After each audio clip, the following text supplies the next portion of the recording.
पक्षप्रवेश आज झाले। राज्याचे नेते माननीय देवेंद्रजी फडणवीस साहेबांच्या नेतृत्वामध्ये आज हे पक्षप्रवेश झाले आहे। तसं तर सुनीलनी सांगितलं होतं की 10,000 कार्यकर्त्यांचा मेळावा मी सटाण्यामध्ये घेतो, तिथे येऊन पक्षप्रवेश करा, पण आज कार्यालयात पक्षप्रवेश झाला। पुढच्या काळामध्ये सटाण्यामध्ये आणि बागलाण तालुक्यात 8-10,000 कार्यकर्त्यासहित पक्षप्रवेश पुन्हा होणार आहेत। अनेक ग्रामपंचायतचे सरपंच आज पक्षात आले आणि आवर्जून सांगितलं सर्वांनी की माननीय पंतप्रधान नरेंद्र मोदीजी यांच्या 9 वर्षाच्या विकास कामाच्या आणि जलजीवनसारख्या सटाणा नगरपालिकेला तर नळ योजना जी झाली ती केंद्र सरकार आणि राज्य सरकारच्या महत्त्वाच्या प्रयत्नांनी झाली, देवेंद्रजींच्या प्रयत्नांनी झाली। आणि त्यामुळे इकडे माननीय मोदीजींच्या नेतृत्वामध्ये माननीय देवेंद्रजींच्या विकास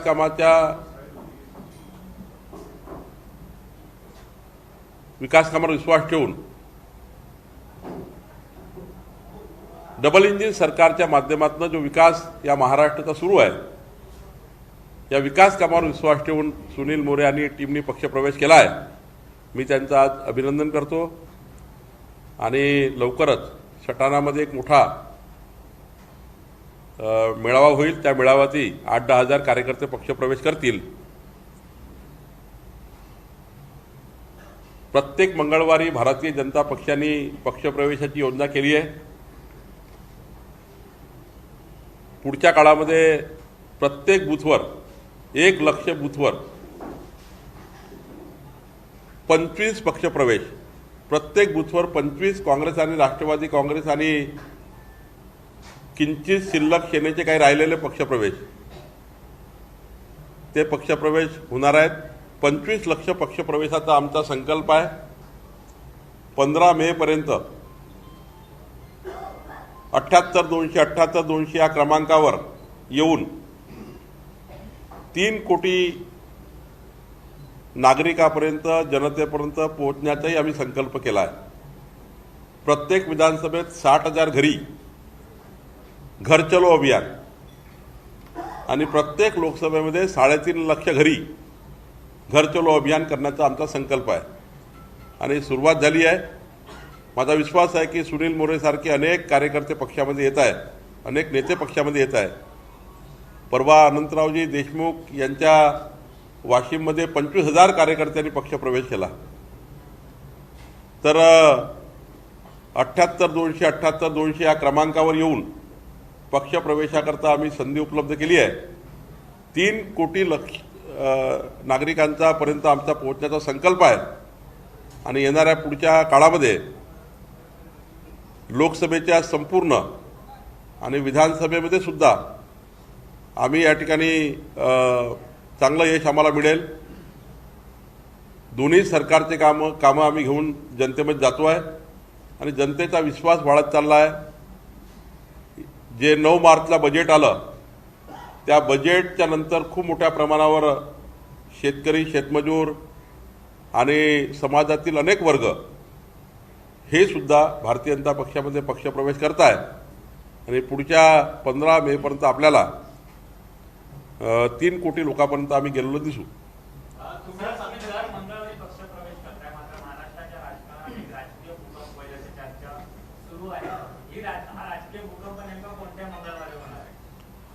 नाही, मला जे काही आता माझ्या समोर यादी आहे त्यामध्ये बूथवरचे कार्यकर्ते असतील, तालुका स्तरावर, जिल्हा स्तरावरचे कार्यकर्ते असतील किंवा मोठ्या प्रमाणावर मंगळवारी पक्षप्रवेश होतात। पण तुम्ही जो काही राजकीय भूकंप वगैरे म्हणताय त्याबद्दलची माहिती मला काही नाहीये। तुम्ही काल म्हटलं होतं की अजित पवार आले तर आम्ही त्यांचं स्वागत करू, मात्र अजित पवार यांनी भाजपमध्ये जाणार नाही किंवा भाजपसोबत जाणार नाही असं सांगितलं। मरेपर्यंत राष्ट्रवादीसोबत राहील नाही, मी असं काही म्हटलं नाही। एका पत्रकार महोदयांनी प्रश्न केला, मी असं म्हटलं, मी अजित पवार साहेबांचा संदर्भ घेतला नाही। मी त्यांच्या विश्वासार्हतेबद्दल, त्यांच्या नेतृत्वाबद्दल प्रश्नचिन्ह उभं करणार नाही।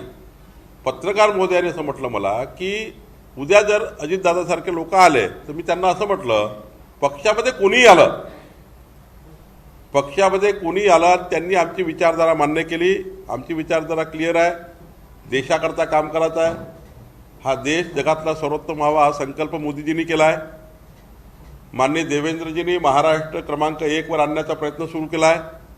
आमच्या विचारधारासंबंधी जो कोणी त्या ठिकाणी पक्षप्रवेश करणार असेल, आमच्या विचारधाराला अनुसरून कुणाचेही स्वागत आहे. आज जसं सुनील मोरे आला, त्यांनी म्हटलं आम्हाला मोदींच्या नेतृत्वात, देवेंद्रजींच्या नेतृत्वात महाराष्ट्र आणि देशाकरता काम करायचं आहे. पक्षप्रवेश झाला. पक्षामध्ये कुणीही आलं, तो मोठा असो की लहान असो, शेवटी तो नागरिक आहे भारताचा, आणि त्यामुळं आम्ही पक्षप्रवेशाकरता कुणालाही ना म्हणत नाही.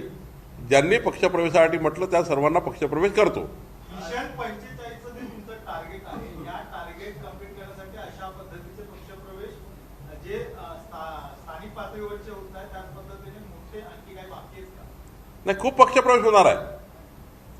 देवेंद्रजी आणि मोदींच्या नेतृत्वामध्ये खरं तर देशातलं सरकार आहे, राज्यातलं सरकार हे आता महाराष्ट्राचा विकास करू शकतं हे जेव्हा जनतेला वाटतं आहे, आणि त्यामुळं असे पक्षप्रवेश होतो आहे, आणि मलाही वाटतं पुढच्या काळातही खूप पक्षप्रवेश होणार आहे. सर, उद्धव ठाकरे असं म्हणतात की आता मला एकट्याला भाजपसोबत लढावं लागेल, त्या पद्धतीने सध्या राजकीय भूकंप होण्याच्या चर्चेला उत्तर दिले. त्यांना उशिरा आता हे माहीत झालं आहे. त्यांनी 2019 मध्येच आपली राजकीय आत्महत्या केली होती, आणि सत्तेच्या नशेकरता मुख्यमंत्री खुर्चीवर बसण्याकरता जी त्यांना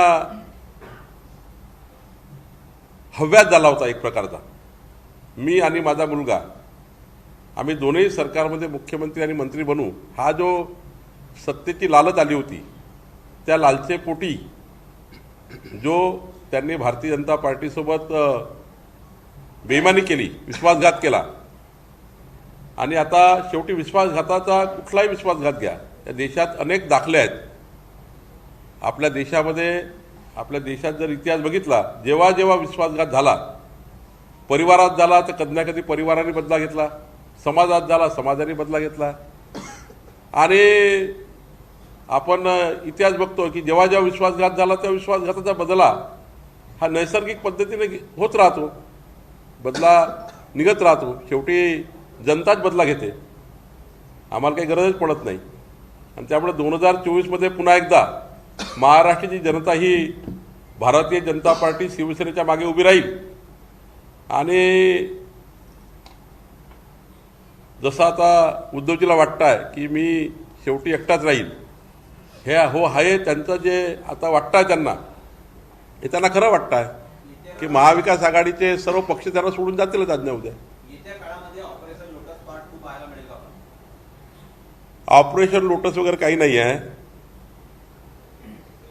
विश्वास मोदीजींचा आणि देवेंद्रजीवर आहे, आणि त्यामुळं काही ऑपरेशन वगैरे आम्हाला करायची गरज पडत नाही. आम्ही काही ऑपरेशन करतही नाही. ज्यांना विश्वास वाटतो की या देशाचं कोण चांगलं करू शकतं, या देशाला पुढं कोण नेऊ शकतं, या महाराष्ट्राला क्रमांक 1 वर कोण आणू शकतं, अशा वेळी जेव्हा विश्वास तयार होतो तेव्हा पक्षप्रवेश होतात, पक्षामध्ये लोक येतात, आणि त्यामुळं आम्हाला विषयाची गरज पडत नाही. सर, तुम्ही म्हणालात की विश्वासघाताचा बदला घेतला जातो. फडणवीस साहेब काही दिवसांपूर्वी म्हणाले की पहाटेचा शपथविधी शरद पवारांच्या इच्छेने झाला, आणि नंतर त्यांनी भूमिका बदलली. म्हणजे शरद पवारांनी पण भाजपचा विश्वासघात केला असं म्हणायला सांगाय, आणि जर केला असेल तर मग आता त्या विश्वासघाताचा बदला होणार नाही. मी शरद पवार साहेबाबद्दल एकत्र बोलू शकत नाही. ते आमच्यासोबत लढले नाही, त्यांची वेगळी भूमिका होती, ते वेगळे लढले. पण आमच्यासोबत लढून, आमच्यासोबत त्या ठिकाणी काम करून, आमच्यासोबत आपले आमदार निवडून आणले, मोदीजींचा चेहरा वापरून लावून त्या ठिकाणी आमदारांना त्या ठिकाणी जिंकले, देवेंद्रजींचा चेहरा लावला. या राज्याचे मुख्यमंत्री देवेंद्रजी व्हावे ही जनतेची इच्छा होती. आणि मग जेव्हा उद्धवजींनी विश्वासघात केला आणि निसर्गाने बदला घेतला, मी काय नैसर्गिक परिस्थिती आहे, निसर्ग कुणाला सोडत नाही, आम्हाला बदला घ्यायची गरज नाही पडली कुणाला, निसर्गानेच बदला घेतला. आणि असे 1000 उदाहरणं देशामध्ये आपल्या इतिहासामध्ये आहे. शरद पवार साहेबांनी त्यांचा तो राजकीय त्यांची पक्ष वेगळा आहे. ते आपल्या सत्तेमध्ये येण्याकरता जे जे वाटेल ते करेलच ते. मी त्यांना नाही म्हणू शकत त्यांनी काही विश्वासघात आमच्यासोबत केला. बावनकुळे साहेब, इंडियन एक्सप्रेस या विश्वासार्ह आज वृत्तपत्रामध्ये 40 जण 53 पैकी 40 जण राष्ट्रवादीचे अजितदादा सोबत भाजपाला समर्थन देतील किंवा भाजपाला पाठिंबा देतील अशा प्रकारची बातमी छापलेली आहे. त्यावर आपली प्रतिक्रिया काय, तुम्हाला काही माहिती आहे का? त्यांनी कशाच्या भरोश्यावर बातमी छापली आहे मला माहिती नाही. तुम्ही जे सांगता हा विषय मला माहिती नाही. अजितदादाबद्दल मी कालही सांगितलं, आजही सांगतो, त्यांच्या जी काही त्यांची विश्वासार्हता आहे किंवा त्यांचं जे काही राजकीय हे आहे त्याला मी काही तळा देणार नाही. मला माहिती नाही. त्यामुळं मी त्यांच्या पक्षप्रवेशाबद्दल किंवा त्यांच्या भूमिकेबद्दल, त्यांना कुठल्या पक्षात राहायचं आहे, कुठल्या पक्षात जायचं आहे, काहीही आज माझ्यापर्यंत हा विषय नाही. त्यामुळं मला वाटतं की ते अजितदादा सांगू शकतील. मी काही त्यावर सांगू शकणार नाही. अजितदादा पवार यांनी फडणवीस यांच्यावर शपथविधी घेतला. त्याचा अर्थ दोघांचे विचार होत आहे. तर अजित पवार जर भाजपमध्ये आले तर भाजपची ताकद वाढेल. मी काय म्हटलं, एकच वाक्य वारंवार उच्चार करतो आहे आणि तुम्ही वारंवार तोच प्रश्न विचारताय की भारतीय जनता पक्षाच्या विचारधारेच्या आधारावर कुठल्याही व्यक्तीला भारतीय जनता पक्षामध्ये आमच्याकडे पक्षप्रवेश आहे. पक्षप्रवेशाकरता आम्ही कधी ना म्हणत नाही. शेवटी आम्ही राजकीय पक्ष आहोत. आमचं कामच आहे रोज पक्ष वाढवणे, लोकांचं समर्थन एकत्र करणे, जनतेमध्ये जाणे, जनतेमध्ये त्या ठिकाणी जाऊन विश्वास निर्माण करणे. शेवटी आमचा पक्ष आज 2 खासदारावरनं 300 पर्यंत का गेला? आम्ही त्या ठिकाणी विश्वासाचं राजकारण करतो आहे. पण अजित पवार आणि राष्ट्रवादीवर तर आरोप केले होते ना, तशी लोक जर आली ते सो कॉल्ड तुम्ही जे म्हटलं होतं की राऊत सोबत रिलेशन असणाऱ्या नवापलिकांचा पक्ष. मी काय म्हटलं आहे, काल कुठल्या पक्षात होते, आता सुनील मोरे वेगळ्या पक्षात होते. ते भुजबळ साहेबांचे अत्यंत उजवा हात होते. अत्यंत उजवा हात म्हणून भुजबळ साहेबांचे सुनील मोरेंनी काम केलं कालपर्यंत. आज ते पक्षात आले आहे. त्यांनी काय म्हटलं, देव देश धर्म संस्कार संस्कृती करता आणि भारतीय जनता पार्टीची विचारधारा मला मान्य आहे आणि आम्ही मोदींच्या नेतृत्वामध्ये हा देश पुढे गेला पाहिजे याकरता भारतीय जनता पक्षात पक्षप्रवेश केला आहे. या आधारावर मोदीजींनी भारताला सर्वोत्तम देश निर्माण करण्याचा, आत्मनिर्भर भारत निर्माण करण्याचा जो संकल्प केला, त्या संकल्पाला साथ देण्याकरता जो हेतू आहे त्याला आम्ही नाही म्हणणार नाही. अजित पवारांनी इन्कार केला की आम्ही अजितमध्ये जाणार नाही, पण काही अदृश्य शक्ती अशी आहे का त्यांना या निर्णय घ्यायला भाग पाडेल? मी काय सांगतोय की आज अजित पवार साहेबांच्या कुठल्याही त्यांची जी काही सामाजिक प्रतिष्ठा आहे, राजकीय प्रतिष्ठा आहे, त्यांच्या प्रतिष्ठेला तडा जाईल आणि त्यांच्या प्रतिष्ठेला मी डॅमेज करावं आज असा विषय नाही. आणि त्यामुळं चर्चाच का होत आहे मला कळत नाही. नाही, जर भारतीय जनता पक्षाकडे विषय नाही, अजितदादाकडे विषय नाही, पण चर्चा का होत आहे? खरं तर चर्चा माध्यमाच्या माध्यमातून होतात आहे. माझी विनंती आपल्याला आहे, मी आज तुम्हाला फार जबाबदारी सांगतोय पक्षाचा अध्यक्ष म्हणून, आजपर्यंत असा कुठलाही प्रस्ताव, कुठलाही विचार चाचणीवरही किंचितभरही आमच्यासमोर आला नाही आहे. आणि त्यामुळं जेव्हा अशी परिस्थिती निर्माण होईल किंवा कोणी पक्षामध्ये येत असेल तेव्हाचा विचार आहे. आज काही विषयच आमच्यासमोर नाही आहे अजित पवार साहेबांचा.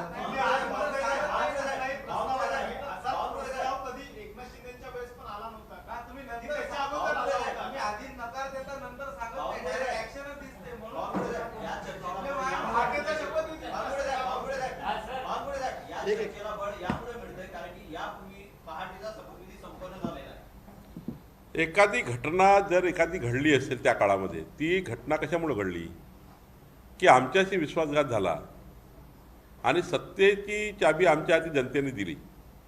आमच्याकडे जर बहुमत नसतं आलं तर हा प्रयत्न देवेंद्रजींनी कधीच केला नसता. जनतेच्या मनात काय होतं ते मतदानातून बाहेर आलं होतं, देवेंद्रजी मुख्यमंत्री व्हावे. मग तुम्ही जर एखाद्याला त्या ठिकाणी देवेंद्रजी मुख्यमंत्री बनवूच नये, ते राज्याचे मुख्यमंत्री होऊच नये, या आधारावर त्यांच्याशी जे बेईमानी झाली त्या आधारावर तो व्यक्ती प्रयत्न करणारच. मग सरकार बसवण्याचा शेवटी जनतेने मान्यता दिली आहे आणि त्यामुळं देवेंद्रजीची काही चूक नाही आहे. तो त्या ठिकाणी त्या काळातला अपरिहार्य निर्णय होता. पण ठीक आहे, जे झालं ते झालं. पण त्याचा आधार घेऊन ते अजितदादांना वारंवार त्या ठिकाणी बॉक्समध्ये उभं करणे हे काही योग्य नाही. अजितदादांनी वारंवार सांगितलं की तो त्या काळातला झालेला एक निर्णय होता, तो आता काळ गेला. आणि देवेंद्रजींनी खूप वेळा खुलासे केले आहे. त्यामुळं मला वाटतं कुणाला वारंवार बॉक्समध्ये अजित पवार साहेबांना पकडून त्या ठिकाणी त्यांच्या विश्वासार्हतेबद्दल प्रश्नचिन्ह वारंवार उभं करणं काही योग्य नाही. सर, अजित पवार यांच्या या पक्षप्रवेशाच्या चर्चेनंतर आता संजय शिरसाटांचं एक महत्त्वाचं विधान आलंय. ते म्हणाले तर अजितदादांसोबत घेत असाल तर आम्ही बाहेर पडू, असं संजय शिरसाट.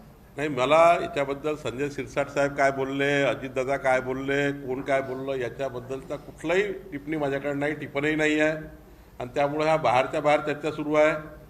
अधिकृतपणे कुठलाही प्रस्ताव असा नाही. सत्ता संघर्ष सुनावणीचा निकाल कधी येईल अशा याच्यात जर एकनाथ शिंदे यांच्या सकट इतर 15 म्हणजे 16 आमदार जर अपात्र ठरले तर प्लॅन बी तुम्ही पक्ष प्रदेशाध्यक्ष म्हणून तुमच्याकडे हे प्लॅन बी आहे की नाही? कुणाच्याही जीवनामध्ये जर तरला काहीच अर्थ नसतो. निकाल काय येईल मग काय होईल, जर तरला कशाला अर्थ, जर तर कशाला ठेवायचा. निकालाची बाब बघा ना. भाजप हा सुप्रीम कोर्टाच्या निकालावर जर तर आपण करायचं का? सुप्रीम कोर्टाच्या टेबलवर केस असताना मी त्याला जर तर म्हणणे काही योग्य नाही. भाजप हा पक्ष आहे तो पुढचा विचार करणारा पक्ष आहे. कारण की वारंवार म्हटलं जातं की 24 असेल 34 असेल तो विचार आमचा पुढचा करतो. 2047चा विचार केला आम्ही. मग त्याच पद्धतीने काही विचार केलाय का प्लान? नाही, गरज पडत नाही.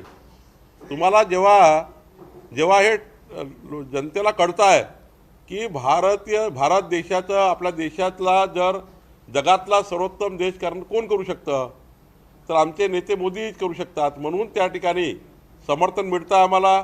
आता देवेंद्रजी एकनाथच्या सरकारने केलेल्या कामाचं समर्थन मिळतं आहे. मी रोज महाराष्ट्रात फिरतो आहे. पक्षप्रवेशाचे मोठ्या प्रमाणावर त्या ठिकाणी यादी आहे. प्रत्येक बूथवर पक्षप्रवेशाचं काम चालू आहे. त्यामुळं आम्हाला काही गरज पडत नाही. आमचा विकासाचं डेव्हलपमेंटचं विजन आहे. मोदीजी आणि राज्य सरकार आणि केंद्र सरकारच्या डेव्हलपमेंटच्या कामावर आम्ही पुढे जातो आहे. अजित पवार तुम्हाला अस्वस्थ वाटतंय? माझी त्याची भेटच झाली नाही, त्यामुळे ते अस्वस्थ आहे की ते आनंदात आहे मला काय माहिती.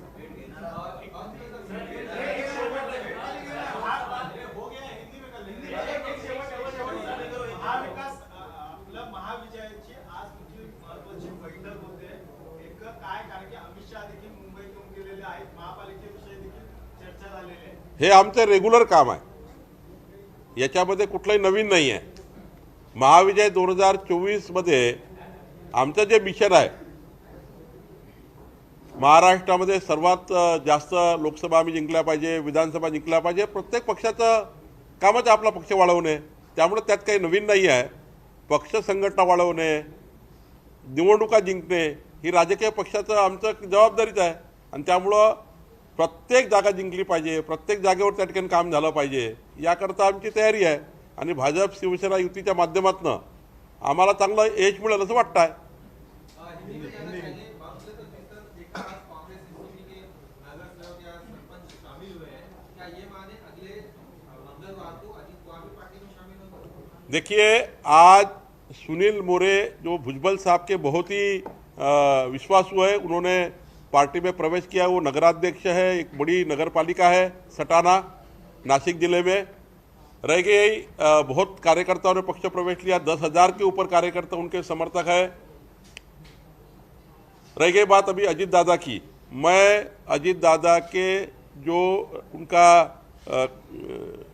कल परसों 2-3 दिन से जो चल रहा है, मैं कभी भी उन्होंने ना पक्ष प्रवेश के लिए आज तक कभी कोई बात आई है, ना कहीं पक्ष प्रवेश का कोई सूचना है.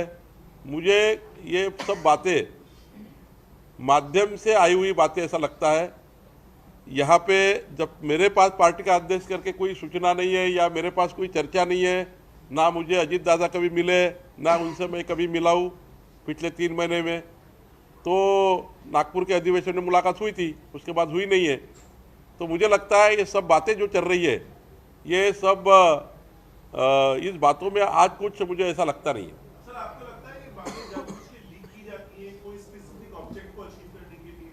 अब मुझे नहीं मालूम ये क्यों होता है. और कौन मुझे क्या मालूम है कि ये कौन करता है, लेकिन ये बात पक्की है कि आज तक भारतीय जनता पार्टी के पास अभी तक तो कोई प्रपोजल नहीं है। सर, संजय राउत का ये कहना है, आज सुबह प्रेस कॉन्फ्रेंस करके उन्होंने कहा कि ये सारी खबरें जो है, जिस तरीके के बदमूर्ख जो है उनकी सभाओं में भीड़ इकट्ठी हो रही है, उस तरीके का डर बीजेपी के मन में आ गया, इसलिए इस तरीके की खबर प्लांट कर रहे हैं मीडिया के जरिए। संजय राउत साहब के हर प्रश्न का उत्तर देने के लिए केशव उपाध्याय के नेतृत्व में 7 प्रवक्ता हमने तैयार किए, वो उसका उत्तर देंगे। सुप्रिया सुले सर पुणे में कहती हैं कि अगले 15 दिनों में महाराष्ट्र और दिल्ली से 2 बड़ी खबरें आने वाली हैं, तो क्या ये माना जाए कि अजित पवार आपके पक्ष में प्रवेश कर सकते हैं? ये खबर यहाँ से भी आ सकती है। मैं आपको बार बार कहता हूं कि अजित दादा के जीवन के ऊपर प्रश्न चिन्ह लगाना गलत है।